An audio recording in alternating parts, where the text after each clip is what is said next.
Ministri i Shtetit për Marrëdhëniet me Parlamentin, Taulant Balla, paraqiti këtë të hënë në Komisionin për Politikën e Jashtme marrëveshje me Komisionin Evropian për mbështetjen e ekonomisë dhe shoqërisë digjitale. Balla e cilësoi këtë marrëveshje si akt politik dhe strategjik që përshpejton integrimin e vendit në Bashkimin Evropian. Kjo marrëveshje vjen në një moment të rëndësishëm të rrugës së anëtarësimit të Shqipërisë në Bashkimin Evropian, ndërkohë që kemi hyrë në muajin qershor, brenda të cilit presim të përmbyllim hapjen e plotë të gjithë kapitujve të marrëveshjes për anëtarësimin e Shqipërisë në Bashkimin Evropian, dhe ndërkohë që me hapjen e gjithë kapitujve bëhemi gati edhe për mbylljen e disa prej kapitujve, duke synuar, siç e kemi shprehur, të mbyllim të gjithë kapitujt brenda krishtlindjeve të vitit 2027.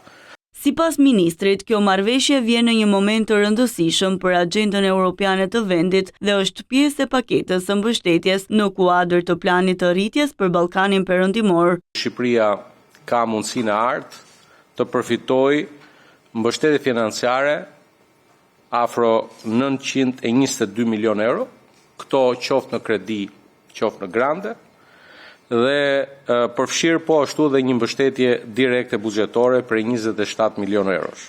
Nëse do të arrijmë të përmbushim në kohë reformat e dakordsuara me Bashkimin Evropian, dhe po ashtu të kujtoj kuvendin se është me shumë rëndësi që gjatë këtij muaji të miratojmë në kuvend një sër marrëveshjes dhe ligjesh të cilat lidhen drejt për drejti me këto kushte të vendosura nga Bashkimi Evropian. Programi përfshin një financim total prej 44 milion eurosh. Ministri Balla bëri të ditur se investimet do të fokusohen në 5 fusha kryesore. Në arsimin digjital, ne do të pajisim 5.500 mësues të shkollave të mesme me laptop në kuadër të mësimdhënies.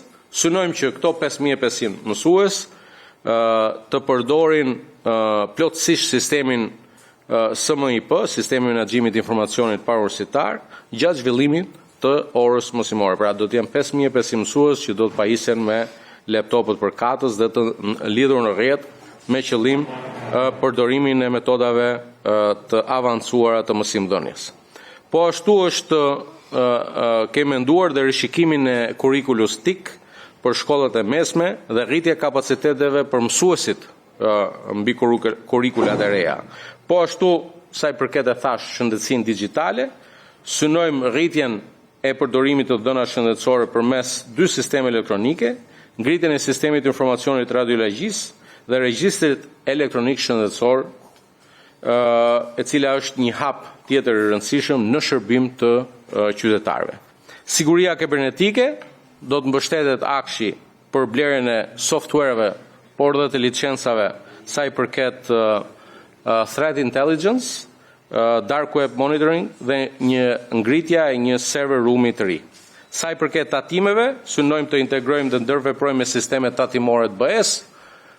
Do ta fillojmë shumë shpejt këtë ndërthurje të sistemeve tona digjitale të tatimeve me ato të Bashkimit Evropian, sepse siç e thash, synimi ynë është që brenda këtij mandati të ri të përmbyllim procesin e anëtarësimit të Shqipërisë në Bashkimin Evropian. Sa i përket konektivitetit digjital, është shumë e rëndësishme që të forcojmë kapacitetet tona në ato që quhet VHCN, Very High Connectivity Networks, me fibër optike dhe me 5G. Sa i përket komunikimeve telefonike. Balla e përmbylli fjalën e tij duke cilësuar projekt ligjin jo vetëm si një instrument ligjor, por edhe si një hall kyçe në avancimin e procesit të anëtarësimit të vendit në Bashkimin Evropian. Ai ftoi për miratim sa më të shpejtë të marrëveshjes, e cila është ndër ato detyrime që duhet të përmbyllen brenda muajit qershor.